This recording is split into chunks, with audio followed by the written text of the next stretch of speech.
पुत्रवती वती जग सोई, रघुपति भक्ति जासु सुत होई। न तरु बांझ भली बादि बियानी, राम विमुख सुत ते हित हानि। न तरु बांझ भली बादि बियानी, राम विमुख सुत ते हित हानि। जहाँ राम तहाँ अवध निवासु, जहाँ संत तहाँ तीरथ वासु। जहाँ राम तहाँ अवध निवासु, जहाँ संत तहाँ तीरथ वासु।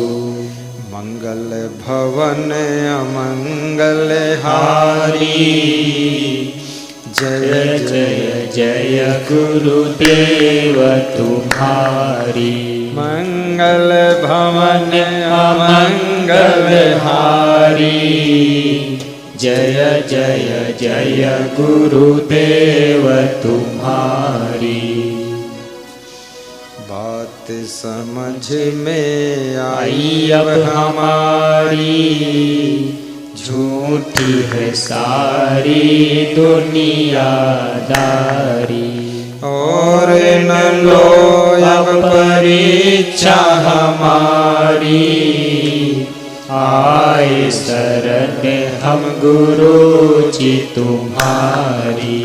आए शरण हम गुरु जी तुम्हारी।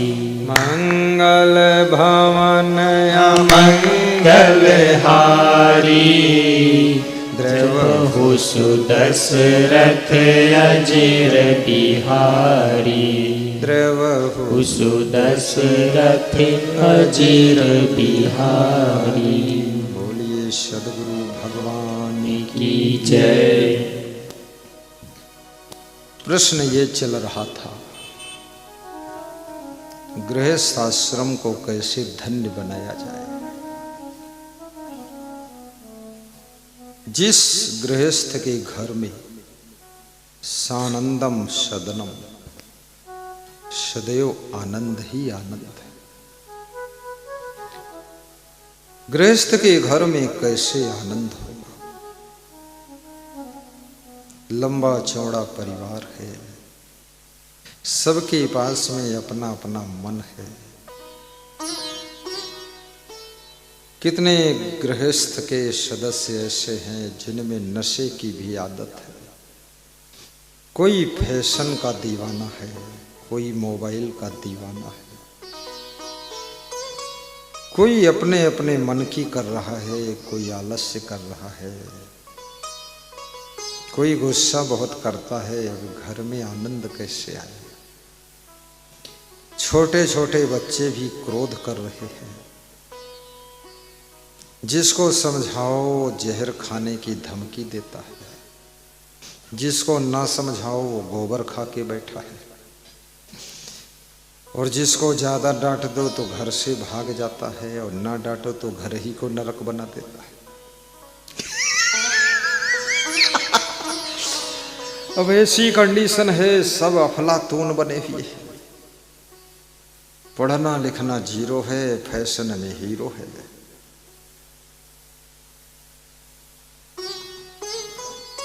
कोई अपने पापा को पापी कहता है, और कोई मम्मी को मम्मा कहता है। टम्मी टम्मा मम्मी मम्मा, बड़ी समस्याएं खड़ी हो गई है। कोई लड़की कहती है अभी विवाह नहीं करूंगी, कोई लड़का कहता है तुरंत करूंगा, कोई लड़की कहती है देर क्यों कर दिया, मैं खुद करके निकल गई हूं, फोन कर देती है मैं बॉम्बे पहुंच गई। अब ऐसी कंडीशन में घर में आनंद कैसे हो। देखिए इसके लिए आगे कहानी है, सब संस्कृत में ही है। शानंदम सदनम, गृहस्थ का घर यदि आनंद का सदन हो तो गृहस्थ का जीवन धन्य हो जाता है। कैसे होगा आनंद? सुतास्त सुधिया, जिस गृहस्थ के घर की संतान बुद्धिमान है, एक एक शब्द पर ध्यान देना, जिनके घर में पुत्र पुत्री बुद्धिमान है, दूरदर्शी है, परिणामदर्शी है, सूक्ष्मदर्शी है, जिनके घर के बालक संस्कारी बालक है, जिस घर में संस्कारी आत्माएं पुत्र और पुत्री के रूप में आकर के जन्म ले रही है, ऐसा घर है। सुतास्त सुदिया, कांता प्रिया लापनी। देखिए, बालकों के ऊपर ही भविष्य होता है, बालकों के ऊपर भी देश का भाग्य होता है। नीतिकार ने कितना सुंदर फार्मूला पकड़ा है, सुतास्त सुधिया, जिनके बच्चे बुद्धिमान हैं। उस गुरु का आश्रम चमकता है जिसके शिष्य बुद्धिमान होते हैं। और बुद्धिमान का लक्षण होता है हर काम बहुत विचार कर करेगा। जो तुम समझा कर भेजोगे उससे एक कदम आगे ही करके लाएगा, बुद्धिमान का लक्षण होता है। एक बार अकबर बादशाह की बेगम ने कहा कि मेरे भाई को मुख्यमंत्री क्यों नहीं बनाते हो?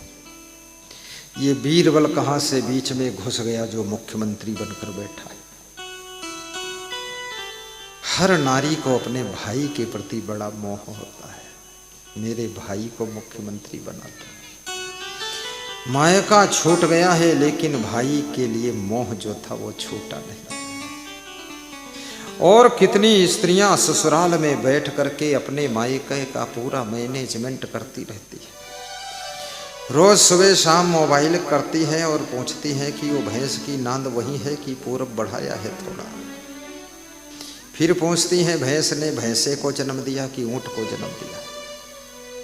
भाई बोलता है अभी जन्म हुआ नहीं। अरे पागल, कुछ ऐसी चीज खिला दे जल्दी बच्चा पैदा हो जाए। बड़ी बुद्धिमान बनकर के मायके को संचालित करती है। लेकिन जो स्त्री मायके में इंटरफेयर करती है वो कभी शांति नहीं पाती है और मायकों को संभालते संभालते उसका ससुराल सत्यानाश हो जाता है। इसलिए मायके के लफड़े में फंसो मत। जो साधु अपने मायके की फिक्र करता है, घर छोड़ दिया लेकिन घर का मोह नहीं छोड़ा, अपने भाइयों का मोह नहीं छोड़ा, भाभी भाभों का मोह नहीं छोड़ा, और चुपके चुपके फोन लगाता है भैया क्या हाल है, वो साधु आश्रम का सत्यानाश करेगा। वो जितने भी पैसे बचेंगे सब अपने भैया के अकाउंट में डालेगा और भाभी के पास पैसे पहुंचेंगे, आश्रम सत्यानाश होगा।